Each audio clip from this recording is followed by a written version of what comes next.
শহীদ রাষ্ট্রপতি জিয়াউর রহমান হত্যাকাণ্ডে জড়িত সম্প্রতি গ্রেফতার মেজর মোজাফফর হোসেনকে আন্তর্জাতিক অপরাধ ট্রাইব্যুনালের মামলায় আসামি করা হচ্ছে।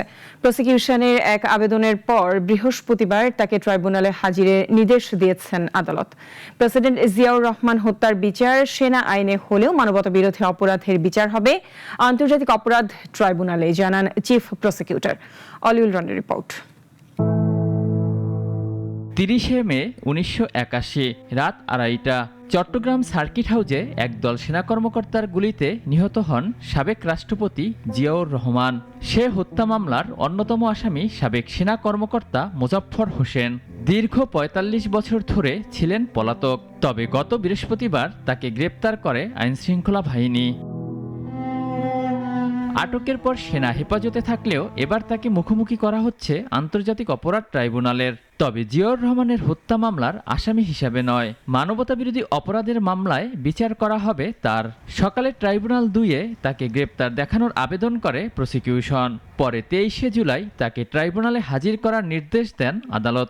আগামী 23 তারিখে 10টার মধ্যে তাকে হাজির করার জন্য আর্মির অ্যাডজুটেন্ট জেনারেল বরাবরে একটি প্রোটেকশন ওয়ারেন্ট ইস্যু হয়েছে। তাকে আগামী তারিখে যদি আনা হয় আমাদের ট্রাইব্যুনালে, দেন আমরা তাকে শোন অ্যারেস্টের আবেদন করব।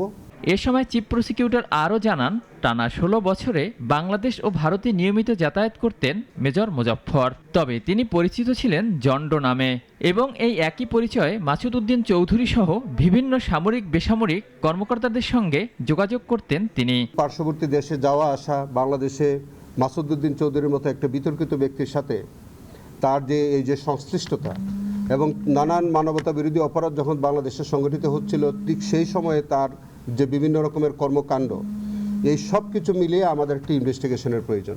জিয়াউর রহমানকে হত্যা মামলার বিচার হবে সেনা আইনে জানিয়ে চিফ প্রসিকিউটর বলেন, ন্যায় বিচার ও প্রয়োজনীয় তথ্য উদ্ঘাটনে একসঙ্গে জিজ্ঞাসাবাদ করা হতে পারে মাসুদ উদ্দিন চৌধুরী এবং মেজর মোজাফফরকে। আমি বলেছি একজন কিলার। অলিউল রনি, নাগরিক, ঢাকা।